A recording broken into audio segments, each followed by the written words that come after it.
والسلام على أشرف الأنبياء والمرسلين وعلى آله وصحبه أجمعين. رب اشرح لي صدري ويسر لي أمري واحلل عقدة من لساني يفقه قولي. السلام عليكم ورحمة الله وبركاته. وبه وإليه قال روي عن صالح بن صحيب عن أبيه قال رسول الله صلى الله عليه وسلم ثلاث فيهن البركة البيع إلى أجل والمقارضة وأخلاط البر بشعير للبيت لا لبيع.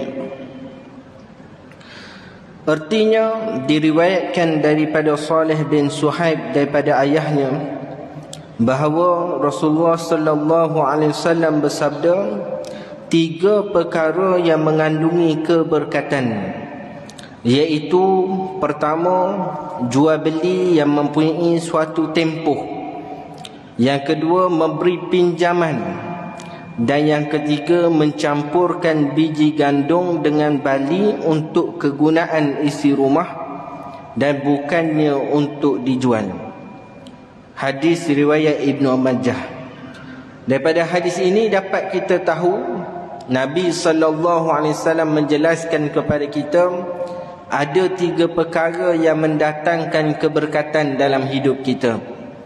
Yang pertama iaitulah jual beli yang mempunyai suatu tempoh. Kita berniaga, jual beli, ada tempoh jual beli tersebut.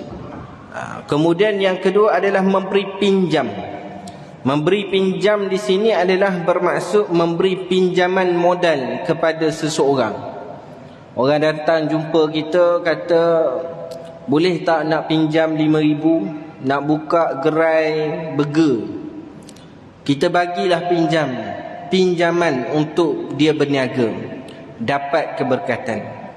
Yang pertama tadi, jual beli dalam tempoh, dan sepanjang tempoh itu ada keberkatan, dapat pahala. Yang kedua, pinjaman yang diberikan kepada orang yang nak berniaga juga dapat berkat, pahalanya berterusan. Sekalipun kita lama tunggu, dia tak bayar-bayar. Kata sebulan je nak bayar, ni 30 tahun tak bayar-bayar. Maka kita pun tunggu, kita pun lupa dah. Selama 30 tahun kita lupa tu, sebenarnya kita mendapat pahala dan mendapat keberkatan daripada Allah Subhanahu Wa Taala. Sebab itu kalau ada orang nak pinjam duit, ringankan tangan. Jadi kalau orang kata encik nak pinjam duit berapa? 100. Ambillah 100. Tak payah fikirlah dia nak bayar bila, sepanjang dia tak bayar tu dapat pahala. Kemudian ada orang pula jumpa, kata encik nak pinjam duit berapa? 1,000. Ambillah 1,000. Tak payah fikirlah, dia cakaplah dia nak bayar, saya akan bayar 31 Ogos. Tak payah tunggulah 31 Ogos. Sebab yang berjanji tu orang Melayu. Kalau orang Melayu berjanji tak payah tunggulah. Jadi biarkan berapa lama dia nak bayar, terpulang pada dia. Tetapi sepanjang dia tak bayar tu dapat pahala pada kita. Dan kemudian yang ketiga adalah orang yang dapat berkat itu adalah orang yang mencampurkan biji gandum dengan bali. Gandum dengan bali ni dua-dua biji ring. Jadi dia campurkan sekali, kemudian dia buat adunan, boleh makan jadi roti ke apa ke, maka itu ada keberkatan. Wallahu alam keberkatannya dari segi apa. Boleh jadi berkat itu dari segi pahalanya lebih ataupun manfaat kesihatannya lebih. Maka boleh jadi di antara dua tu, boleh mana-mana. Maka disebabkan itu kita nak buat tiga perkara ni, dapat keberkatan dalam hidup kita. Itu mukaddimah kita. Kita sambung lagi perbahasan kita Al-Anwa' fi Ulumi Tauhid, karya Imam Izzuddin bin Abdul Salam. Qala muallif rahimahullahu ta'ala wa nafa'ana bi ulumihi fid daraini amin ya rabbal alamin. Nau'ul khamis ma'rifatu qudratihi ala mumkinat bil azaliyah wal abadiyah wal ahadiyah wal istighna'i an mujidi wal mujidi wa tawakhudi bizalika an sairil qudar. Jenis yang kelima di antara hak-hak hati yang mesti kita tunaikan, yang mesti kita penuhi, iaitulah hati kita wajib mengetahui sifat kekuasaan Allah. Wajib kita tahu Allah ni kuasa. Kuasa Allah atas apa? Kekuasaan Allah di atas segala perkara mungkin. Di sini kena jelas apa itu perkara mungkin. Perkara mungkin adalah perkara yang boleh terima ada dan boleh terima tiada. Senang je. Mungkin ni senang. Istilah aja baru dengar. Sebab masa kita belajar sekolah dulu tak ada dalam buku teks. Jadi jaranglah dengar. Kuliah maghrib pun kalau tak wajib jadi tak datang. Jarang lagi dengar. Jadi ni baru nak dengar ni. Mungkin ni mudah saja. Iaitu perkara yang boleh ada, boleh tiada. Yang berlawanan itu boleh berlaku pada dia. Sama ada A atau B. Tak A, B. Tak B, A. Itu saja. Contoh, kita ni hidup tak? Hidup. Boleh mati? Boleh. Itulah mungkin. Kita ni wujud tak? Wujud. Adakah kita boleh tidak wujud? Dia panggil Adam. Tidak wujud. Boleh tak? Boleh. Maka wujud boleh, tak wujud pun boleh. Itu namanya mungkin. Kita senang boleh, susah boleh. Sehat boleh, sakit boleh. Kaya boleh, miskin boleh. Itulah mungkin. Adapun Allah Subhanahu Wa Taala, dia tidak ada either one. Dia ada satu sifat yang tetap, yang tidak ada lawannya. Kita ada satu sifat tapi boleh berlawan. Gerak, diam. Masa gerak itu tidak diam. Masa diam itu tidak gerak. Masa sehat itu tidak sakit. Masa sakit itu tidak sehat. Allah tak ada semua ni. Allah tak ada semua ni. Cuma kalau kita nak tengok pada sifat Allah, Allah melihat dan sentiasa melihat. Tidak langsung dinisbahkan Allah Ta'ala itu buta. Itulah melihat, dia tak boleh berlawanan. Adapun kita, sifat kita itu boleh berlawanan. Yang tentukan Allah. Sekarang semua yang ada ni boleh melihat. Tetapi bila Allah Ta'ala tarik, na'udzubillah min zalik, tetapi bila dah ditarik, sifat pelihat itu dah jadi buta. Maka buta boleh berlaku pada diri kita. Melihat boleh berlaku pada diri kita. Ketika kita kata kita mendengar boleh berlaku pada kita. Pekak pun boleh berlaku pada kita. Kerana kita ni mungkin. Dan memang perkataan mungkin di dalam bahasa Melayu itu diambil daripada perkataan mungkin di dalam bahasa Arab. Eja bahasa Melayu macam mana mungkin? M-U-N-G-K-I-N. Okey. K-I-N tu kekal, M-U-N-G tu N-G tu tukar dengan M je. So yang bahasa Arab sebenarnya M-U-M-K-I-N. Faham anak-anak? Belajar tadika sikit. Jadi mungkin, iaitulah perkara yang boleh ada, boleh tiada. Itu perkara paling basic lah. Wujud boleh, adam pun boleh. Maka kudrah Allah Ta'ala ni dia mengadakan kita dan meniadakan kita. Rezeki begitu juga.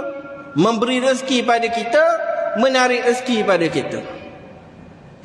Sebab itu di dalam Al-Quran kata Allah Subhanahu Wa Ta'ala memuliakan sesiapa yang dia hendaki, menghina sesiapa yang dia hendaki.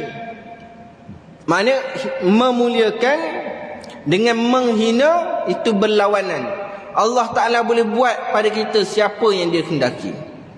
Ada orang hebat, dipuji orang ramai. Tetapi bila Allah Ta'ala nak hina dia, dia akan hina sehina-hina. Ada orang hina, tetapi apabila Allah Ta'ala nak muliakan dia, Allah akan mengangkat kedudukannya di sisi mata masyarakat sehingga dia menjadi mulia. Maka ketika itu baru kita sedar, bukan kita yang angkat, bukan kita yang hina, Allah yang angkat, Allah yang hina. Seorang yang Allah Ta'ala muliakan tidak akan menjadi hina sekiranya dimuliakan oleh Allah. Kerana bila Allah Ta'ala muliakan, malaikat memuliakan, dan tidak ada yang boleh menghina melainkan kemuliaan Allah Subhanahu Wa Ta'ala itu kekal selama-lamanya. Begitu juga seorang yang Allah Ta'ala nak hinakan, malaikat pun caci maki pada dia, mengutuk dia, maka orang yang hina tidak akan diangkat mulia apabila dihina oleh Allah dan para malaikat. Fir'aun begitu hebat, penuh kekayaan. Namrus menguasai bumi, tetapi Allah Ta'ala hina dia. Disebut dalam kitab-kitab suci kekal selamanya. Disebut oleh orang, dilaknat oleh orang, kekal selama-lamanya. Itu kerja siapa? Kerja Allah. Kudrah tu yang menentukan A atau B pada kita. Allah jadikan kita dengan kudrah. Maka kudrah itu bekerja, bertindak di atas makhluk. Makhluk ni dia ada pelbagai nama. Makhluk pada iktibar dia ni diciptakan. Ada pun nama lain, alam. Alam itu pada iktibar selain daripada Allah, semua alam. Ada nama lain lagi apa? Mumkinat. Pada iktibar sesuatu yang boleh ada, boleh tiada, dia panggil mumkinat. Ada lagi namanya apa? Hadis ataupun hawadis, iaitu pada iktibar dia tak ada sebelum ni, sekarang dia ada, dia panggil hadis, hawadis. Hadis itu singular, hawadis itu plural. Ini nama-nama makhluk. Nama makhluk pun kita tak kenal. Macam mana kita nak kenal ma'rifatullah, nak betul-betul kenal Allah? Kena kenal makhluk. Maka sebab itu sifat kekuasaannya di atas segala perkara mungkin. Dengan keazaliannya dan keabadiannya dan keesaannya, sifat kudrah ini azali dan abadi. Dia bukan baru datang. Kudrah bagi manusia dia panggil ability ataupun kemampuan, kebolehan. Itu bagi manusia. Maka manusia dia punya kemahiran, kemampuan, kebolehan dia baru datang, sikit demi sikit. Bila kita sebut manusia baru lahir, dia baru lahir, dia tak boleh berjalan. Lahir itu mengambil masa beberapa bulan untuk merangkak, untuk berdiri, untuk berjalan. Lama. Tapi kalau kita ikut pada hakikat, boleh tak Allah Ta'ala keluarkan baby itu terus jalan? Boleh, cuma menakutkan. Keluar tu dah berjalan, menakutkan, tapi boleh. Sebab apa? Allah Ta'ala jadikan binatang seperti gajah dan zirafah dan badak sumbu. Saya sebut tiga ni sebab saya baru tengok video dia. Binatang lain saya tak tengok lagi video. Dia lahir tu keluar sahaja, jatuh tu sahaja, terus dia menggagahkan kakinya, berdiri, bangun berdiri pada hari yang sama, pada jam yang sama, boleh bangun berdiri. Allah Ta'ala bagi kemampuan kepada satu jenis makhluk yang mana lahir terus berdiri. Manusia tak. Manusia lahir kena meniarap, merangkak, berdiri, baru berjalan. Lama tempoh manusia. Sama juga manusia, dia umur 9 tahun baru boleh dia tu jadi mukallaf sekiranya ada tanda. Sekiranya tak ada tanda, umur 15 tahun automatik jadi akil balik. Tetapi jin Lahir tu dah jadi baligh dah. Lahir tu dah jadi mukallaf dah. Itu jin. Beza jin dengan manusia. Allah Ta'ala ciptakan manusia ni pelbagai, lita'arafu, untuk saling kita kenal mengenal. Akhir pada lita'arafu iaitu mengagungkan Allah. Hebat Allah Ta'ala. Allah jadikan makhluk ni begini, yang ni begini, yang ni begini. Itu kudrah Allah tu. Itu semua kudrah Allah. Kita tak payah soal. Allah Ta'ala punya kekuasaan nak jadi itu dan ini. Maka itulah sifat Allah Ta'ala yang azali. Adapun kita tidak satu demi satu datang. Kita punya kudrah, kita punya kedrat, kita punya kemampuan, kita punya kebolehan, dia datang satu. Kemudian datang lagi satu. Kemudian datang lagi satu. Dia satu persatu. Boleh melihat, boleh membaca, boleh menulis, boleh mengarang, boleh buat buku, novel dan sebagainya. Satu-satu. Dia tak ada terus dapat sempurna lalu, tidak. Tapi sifat Allah Ta'ala kudrah ini, bila sebut azali, abadi, itulah sifat sempurna. Dia tak berubah. Dia tak perlu pada tempoh kematangan. Macam kalau tukang masak, tukang masak. Saya dulu pernah jumpa seorang dating tu dekat Kampung Baru. Dia kata dia tukang masak di Istana Negara. Ya, dia tukang masak pada zaman Tuanku Mizan Zainal Abidin jadi YDPE. Dia kata kalau ustaz nak makan kawasan ni, ustaz jangan pergi kedai-kedai lain. Ustaz pergi kedai ni. Sebab dia ni dah tahap profesional. Dia tahu. Dia pergi makan tu, dia tahu orang tukang masak tu profesional, amatur ataupun sekadar nak belajar berniaga je. Yang dia tahu. Maknanya apa? Memasak pun dia ada level dia. So dia ni tukang masak Istana Negara. Memang dia punya level lain lah. Walaupun dia dah pencen, tapi kadang-kadang dia kata dia terima jemputan. Sekiranya ada request daripada raja, dia akan datang pergi. Orang istana akan datang parking depan rumah dia, jemput dia. Orang tu dia boleh tahu tukang masak ni bagus, yang ni tak bagus. Bukan sekadar rasa, kematangan pada masakan itu dia boleh beza. Sebab apa? Kita punya kemampuan bukan kata masak tu, bukan kata semua yang pandai masak itu boleh makan, tak. Dia ada level-level dia. Sebab kemampuan, kemahiran, professionality itu dia datang satu demi satu berdasarkan pengalaman. Itu adalah manusia. Dia sikit demi sikit. Sama juga dengan pekerjaan ke, ceramah ke, atlet ke, itu semua dia ada level-level je. Sebab apa? Kita punya kudrah tu dia sikit demi sikit datang. Dia tak datang semua selalu, tak.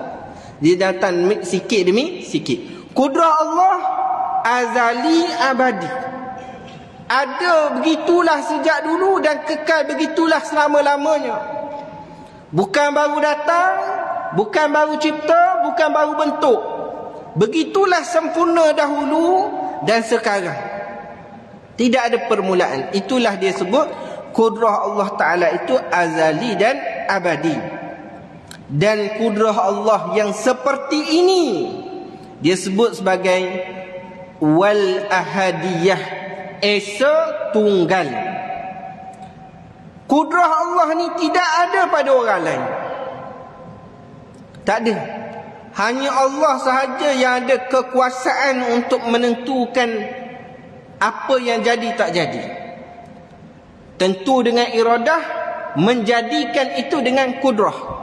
Itu kekuasaan Allah.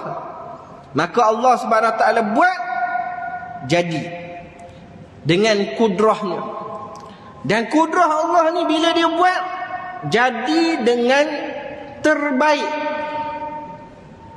Terbaik pada orang tu. Walaupun pada orang tu dia rasa tak baik, tapi pada orang tu baik untuk dia dengan kudrah dia. Jadilah dia tu Sehat. Sehat dia tu kalau nak banding dengan atlet lagi sehat. Tetapi dia punya sehat itu terbaik untuk dia. Sebab kalau dia mempunyai jantung macam atlet, cuma aktiviti dia tak macam atlet, boleh rosak diri dia. Jadi Allah Ta'ala buat terbaik begitu untuk dia, dengan kudrah. Jadi kudrah Allah Ta'ala ini sempurna. Adakah sesuatu yang lain mempunyai kudrah yang sama? Tidak. Maka itu yang dinamakan ahadiyah. Kudrah itu tunggal, tidak ada pada yang lain. Dan kudrah Allah Ta'ala ni wal istighna'i an mujibi wal mujidi, terkaya daripada yang mengadakan dan menjadikan kudrah. Tak ada orang yang menjadikan kudrah Allah, tak ada orang yang mencipta kudrah Allah. Allah terkaya. Kita punya ability, dia tak datang sendiri. Dia mesti ada orang yang membentuk, yang mengajar, yang berkongsi pengalaman, baru ability itu terbentuk. Maknanya tak istighna. Istighna ni maksudnya terkaya. Terkaya ni istilah dalam bahasa Melayu, bukan terkaya dia yang paling kaya dalam dunia, tak. Terkaya di sini maksudnya tidak berhajat, tak perlu kepada yang lain. Maka kudrah Allah tak perlu pada lain. Dia memang dah sempurna dah. Dan dia hanya duduk pada zat Allah sahaja. Tak perlu ada yang mencipta dia, yang menjadi dia. Berbeza dengan kudrah kita. Maka sebab itu kata Imam Izzuddin bin Abdul Salam, wa tawahhudi bidzalika an sairil qudam, dan tunggalnya dengan demikian itu daripada yang tinggal daripada segala kudrah. Maknanya apa? Kalau kita kata orang lain, manusia ada kudrahnya, burung helang ada kudrahnya, citah ada kudrahnya, semua benda ada kudrah dia. Maka kudrah itu yang ada pada binatang, pada tumbuhan, pada langit, pada bulan, bintang, matahari, semua ada kudrahnya. Kudrah itu tidak sama dengan kudrah Allah. Tak sama. Habis itu pasal apa namanya kudrah? Pasalnya untuk kita merasai keagungan Allah. Bila kita ada sedikit kudrah, kita ada sedikit boleh melihat, kita ada sedikit mendengar, maka bila kita sebut Allah Ta'ala itu maha mendengar, maha melihat, maha berkuasa, maka itulah menunjukkan bahawa Allah Ta'ala punya kuasa, punya mendengar, punya melihat. Kita rasa keagungan dan kesempurnaan. Kalau namanya tak dikenali, tidak difahami, tidak rasa. Ada dalam Al-Quran. Alif Lam Mim. Seorang bangun tafsir, boleh tafsir? Tak boleh. Kalau ada seorang boleh tafsir itu, memang dia boleh bawa masuk jail lah, ajaran sesat. Tak ada orang tafsir Alif Lam Mim ni. Sebab apa? Itu adalah huruf hijaiyah. Tak ada ulama-ulama mufassirin yang mengetahui tafsir Alif Lam Mim. Hanya Allah Ta'ala tahu. So dari segi kita nak faham keagungan tersebut, tak boleh faham. Nak ambil iktibar, tak ada iktibar, tak tahu makna. Cuma kita tahu kelemahan diri kita, ilmu kita hebat macam mana pun, ketika mana didatangkan Alif Lam Mim, kamu tak tahu nak cerita apa, tak boleh jawab. Itu namanya kelemahan dalam ilmu kita. Maka sebab itu bila Allah Ta'ala nak bagi kita rasa dia punya kemuliaan, keagungan dan kehebatan, sebahagian sifat kita adalah sama dengan nama-nama Allah dan sifat-sifat Allah, supaya kita faham. Maka sebab itu kudrah ini ada, kita guna istilah kedrat. Kedrat itu daripada perkataan kudrah, yang mana kita nak faham kedrat kita ni kadang-kadang habis. Suruh jogging dekat padang tu 5 pusingan. Boleh. Boleh. Masa tengah pelatihan. Sekarang peringkat atas tak boleh dah kot. Suruh jogging 10 kali. Boleh. 100 kali angkat bendera putih. Sebab apa? Kedrak tak ada. Mana kedrak kita boleh tak ada tu. Boleh lemah, boleh berkurang. Kudrat Allah Ta'ala tidak lemah, tidak berkurang. Sempurna. Maka sebab itu kudrat Allah tiada batasan. Dia nak buat apa, dia buat. Tetapi yang dia buat hanya perkara mungkinan. Di sini saya nak kongsi tentang ada beberapa soalan tentang perkara ini yang biasa berlegar di kalangan orang mengaji pondok. Boleh ke tidak Allah Subhanahu Wa Taala mencipta satu batu yang paling berat yang Allah Subhanahu Wa Taala sendiri tak boleh angkat?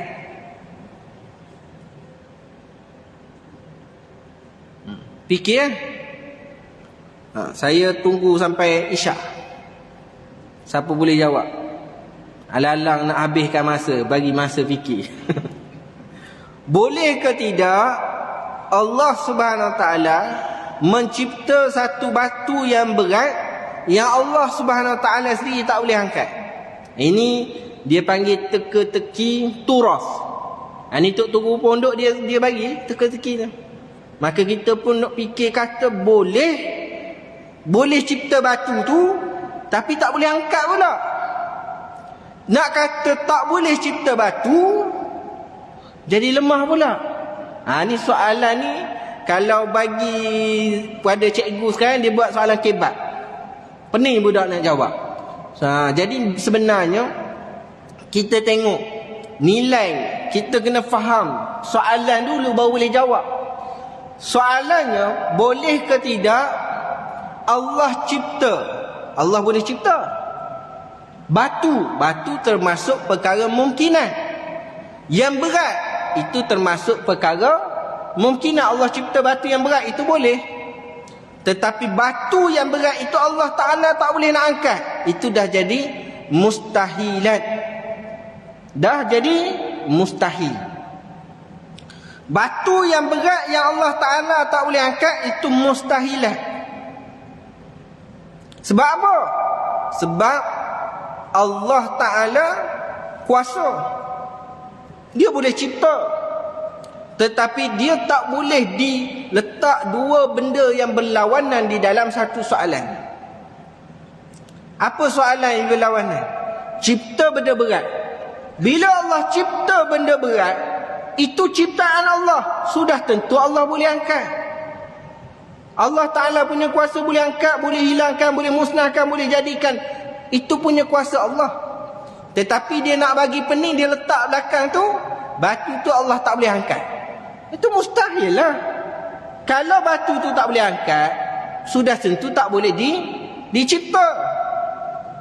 Allah cipta benda berat, Allah boleh angkat benda berat tu. Maka sebab itu soalan tu sebenarnya soalan tipu. Dia tak boleh jawab soalan begitu. Sebab soalan tu soalan yang salah. Soalan tu salah dah. Sebab kamu nak tanya apa? Nak tanya tentang kudrah Allah. Kudrah Allah itu bertakluk, berperanan, berfungsi pada perkara mungkinan. Okey, apa soalannya? Soalannya, boleh tak cipta batu yang berat yang Allah sendiri tak boleh angkat? Allah tak boleh angkat, tu mustahil. Bukan mungkinan. Jadi soalan kamu tu dah salah. Soalan kamu tu dah salah. Dia punya fikir kalau boleh buat, mesti kena. Allah Ta'ala boleh buat, mesti boleh buat batu berat ni. Tiba-tiba dia sendiri nak bagi pening, dia kata Allah tak boleh nak angkat pula batu tu. Macam mana Allah cipta kalau batu tu tak boleh diangkat? Bila dicipta, bermaksud dalam kekuasaan Allah. Bila Allah cipta batu tu, itu dalam kekuasaan Allah. Tiba-tiba dia nak bagi pening, dia kata batu tu Allah tak boleh nak angkat. Kalau tak boleh angkat, tak boleh cipta. Kalau tak boleh cipta, itu lemah. Allah Ta'ala kata dia tu kuasa. Macam mana dia lemah pula?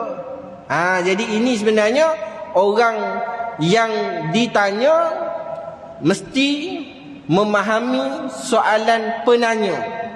Bila dia tahu jawapannya, maka dia takkan tertipu dengan soalan tersebut, sebab soalan itu sendiri salah. Kita akan tanya soalan seumpama ini pada minggu depan tentang sama, tentang melihat Allah ni, mendengar Allah Ta'ala mendengar. Kita akan uji balik soalan ini pada minggu depan. Kita nak test soalan yang seumpama ini. Bukan soalan sama, mesti boleh jawab. Nanti kita bagi hadiah insya-Allah. Kemudian kita nak sebut, minggu lepas kita bahas iradah. Apa fungsi iradah? Jawab, kita memang nak tunggu isyak je ni. Apa fungsi iradah? Iradah itu menentukan. Hari ini kita belajar kudrah. Apa fungsi kudrah? Kudrah itu menjadikan. Jadi iradah menentukan, kudrah itu menjadikan. Maka kita ni takkan jadi kalau Allah tak tentu dan Allah menjadikan kita. Setiap perkara itu mesti ada kudrah dan iradah, mesti baru jadi. Kita sendiri pun macam tu. Dalam bank ada berapa tuan? Ada berapa? 10,000. Hebat. Dalam bank ada 10,000. Dia kalau dalam bank ada banyak ribu tu, insya-Allah selamat. Yang cash tu yang masalah tu. Di rumah ada berapa? Ada 1,000,000 cash. Itu ada benda tu. Tapi kalau ada dalam bank ada 1,000,000, itu insya-Allah tak ada apa-apa. Ada 1,000,000. Kemudian kita pergi kedai runcit, kita tengok air ni RM2.5. Kita pun letak balik.